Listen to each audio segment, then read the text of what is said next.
Assalamualaikum warahmatullahi wabarakatuh. Perkenalkan, saya Astri Nur Aisyah dengan NPM 10060219037, Program Studi Matematika Universitas Islam Bandung. Di sini saya akan menjelaskan mengenai studi kelayakan usaha SKU kita Buket. Terdapat 4 bagian dalam daftar isi. Pertama, bab 1 pendahuluan yang terbagi menjadi 3 bagian, lalu ada bab 2 aspek pemasaran yang terbagi menjadi 4 bagian, lalu ada bab 3 aspek operasi menjadi 5 bagian, lalu yang terakhir ada bab 4 yaitu aspek keuangan terbagi menjadi 5 bagian. Bab 1 pendahuluan. 1.1 merupakan gambaran umum perusahaan. Gambaran yang terjadi dimulai dari tahun 2020.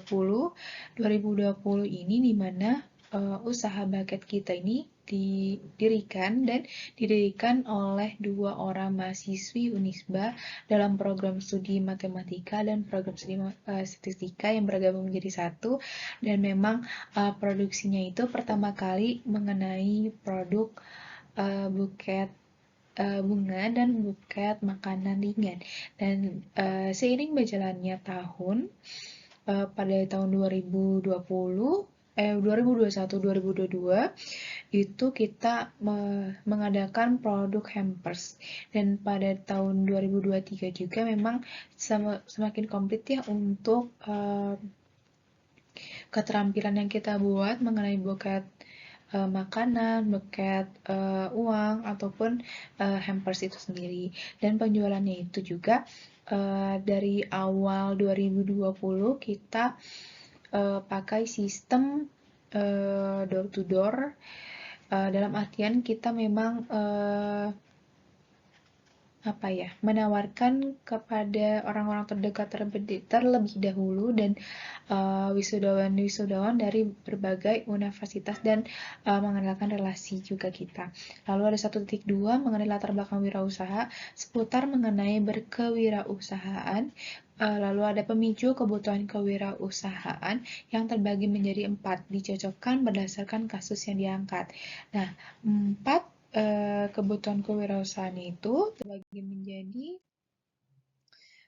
adanya rasa ingin berhasil ya dalam usaha yang sedang kami usahakan ini. Memang adanya rasa ingin berhasil, lalu kita juga bisa menangkap pada poin kedua itu menangkap peluang yang ada, karena dalam usaha kami ini usaha yang tergolong keunik dan membutuhkan keterampilan yang dimana berdasarkan wilayah saya ini atau wilayah yang saya tinggal ini memang masih kelangkaan dari keterampilan ini, memang masih cukup jarang.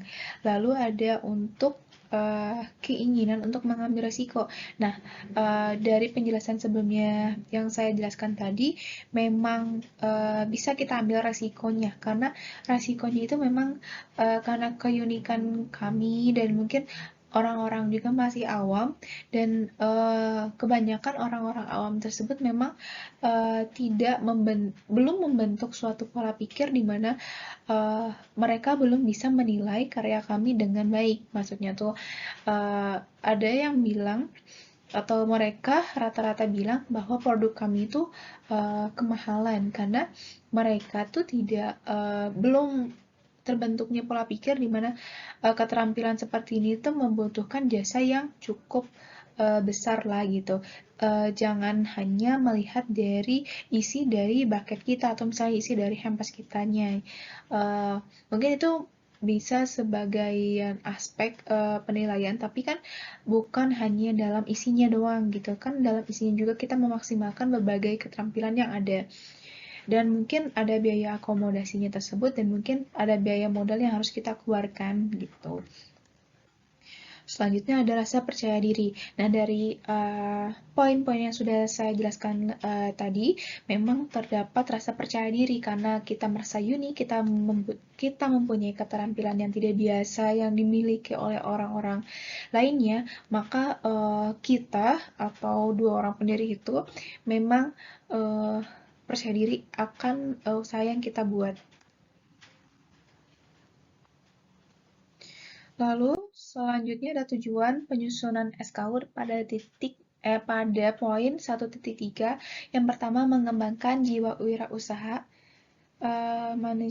mahasiswa yang menguntungkan dan berkelanjutan. Lalu yang kedua ada melatih kemandirian mahasiswa dengan membuka peluang usaha. Yang ketiga ada menciptakan inovasi bakat bunga yang diharapkan dapat menjadi produk yang unggul. Lalu pada bab 2, aspek pemasaran dibagi menjadi 4. Yang pertama ada 2.1, yaitu daerah dan pasar pemasaran. Mahasiswa yang sedang ada kegiatan tertentu atau mahasiswa yang sedang mengadakan wisudawan ataupun memang ketika ingin merayakan suatu event atau kejadian-kejadian yang penting yang harus diabadikan dan bagi halayak umum yang bertempat di Bandung. Dan untuk lebih luasnya daerah dan pasaran pemasaran yang kami jangkau itu lewat e-commerce. Platformnya bisa jadi Shopee atau Tokopedia dan bahkan lewat TikTok dan lewat Instagram. Lalu yang kedua, ada 2.2 harga jual. Harga jual yang kami pasarkan yaitu di sekitaran harga 80.000 hingga 500.000. Lalu yang ketiga ada 2.3 mengenai sistem penjualan dan pembayaran. Kita ada beberapa yang kami usulkan yaitu ada cash on delivery atau COD atau proses di dalam e-commerce yang kita menyediakan e-commerce itu sebagai Shopee, Tokopedia, dan TikTok Shop mungkin ya. Dan ada kode KRIS. Lalu yang terakhir ada 2.4 mengenai promosi. Melalui kerabat terdekat, pengusaha-pengusaha yang terdiri dari usaha buket kami dan melakukan lewat media sosial yang kami sediakan. 2.5 analisis pasar. Analisis pasar yang kami usulkan yaitu di sini ada analisis SWOT yang digunakan yaitu strengths, weakness, opportunities, and threats. Nah, dalam analisis pasar itu terbagi menjadi 4. Dari strengths-nya yang kita miliki adalah keunikan dan kelangkaan. Lalu ada weakness, yaitu kekhawatiran penjual untuk pola pikir pasar yang saya telah jelaskan sebelumnya. Lalu ada opportunities, merupakan peluang yang didapatkan tentunya diadaptasikan dari strengths, bahwa kita bisa menangkap keunikan, kreativitas, dan keterampilan serta kelangkaan dari produk yang kita jual. Lalu ada threats. Threats merupakan ancaman yang mungkin terjadi, yaitu dalam usaha buket yang telah kami jalani, yaitu permintaannya itu musiman atau permintaannya juga memang bukan berdasarkan permintaan kebutuhan pokok. Kita itu lebih ke permintaan musiman atau permintaan yang berupa sekunder mungkin ya, bisa dibilang seperti itu. Bab 3 ada aspek operasi dan terbagi menjadi 5, 3.1 gambar produk. Nah, ini contoh dari produk-produk yang kami jualkan. Ya, pertama ada bucket makanan ringan, bucket sesuai dengan request pokoknya, dan mungkin ada bucket bunga artifikal atau bucket artifikal itu bucket bunga palsu. Lalu ada bucket makanan dan bucket bunga asli. Lalu yang 3.2 ada lokasi tempat usaha. Produksinya hanya di rumah pengusaha dan membuka gerai e-commerce Shopee, Tokopedia maupun TikTok Shop. Lalu ada 3.3 yaitu proses produksi manual mengandalkan keterampilan serta kekreativitasan tim produksinya. Lalu ada 3.4 kapasitas produksi, rutinitas sebulan produksi 5 produk akan tetapi tergantung dengan permintaan. Gitu. Ada 3.5 mengenai teknologi. Teknologi yang kita pakai yaitu dalam proses branding atau pemasarannya melalui platform media sosial. Nah, Selanjutnya dalam bab 4, aspek keuangan. Terbagi menjadi 5. Dalam 4.1 besarnya kebutuhan modal investasi. Jenis biaya terbagi menjadi 3, yaitu peralatan yang berjumlah 146.000, lalu ada bahan habis pakai yang berjumlah 7.953.000, lalu yang terakhir ada biaya operasional dengan jumlah 565.000. Sehingga jika diakumulasikan, total kebutuhan sejumlah 8.664.000. Selanjutnya ada 4.2 mengenai sumber modal. Sumber modal yang diolah dalam usaha ini menggunakan dana pribadi pengusaha. Dan 4.3 ada net present value atau bisa dikatakan NPV. Sama dengan 14.094.475.000. Lalu ada dapat dihitungkan break even point pada 4.4, yaitu pertama, dicarikan dulu biaya variabel yang berjumlah 4 juta sekian, lalu bisa dihitungkan BEP-nya berjumlah minus 2,0717 sekian. Lalu selanjutnya ada ikhtisar laba rugi yang didapatkan, yaitu laba dan rugi memang pada tahun 2020 hingga tahun 2022 memang belum ada pencatatan secara spesifikasinya karena memang kelalaian dari si pengusaha.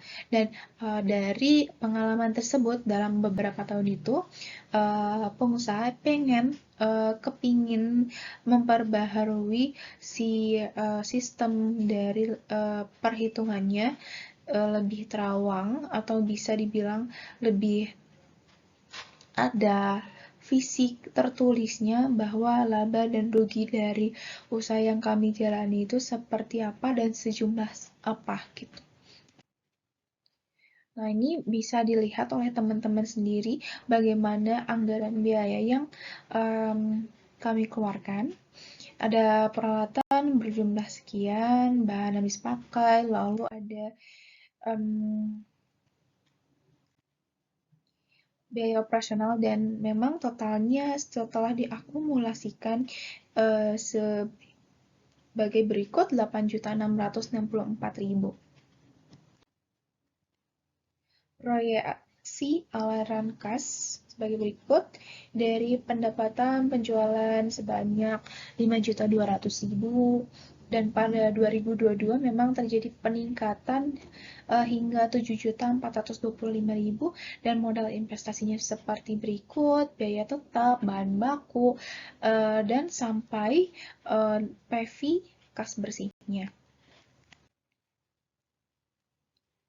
Nah, memang rumus asalnya atau memang rumus pada umumnya MPV seperti berikut, dan BAP-nya juga seperti berikut. Yang pada dasarnya memang biaya variabel itu dirumuskan dengan modal kerja dibagi jumlah pegawai, dan BAP-nya itu biaya tetap dibagi harga jual dikurangi biaya variabel. Oke, mungkin cukup sekian yang dapat saya sampaikan pada materi mengenai SKU bucket kita. Mungkin bagi teman-teman ada yang mau bertanya, boleh disisipkan di kolom komentar di bawah. Dan terima kasih sudah menonton. Wassalamualaikum warahmatullahi wabarakatuh.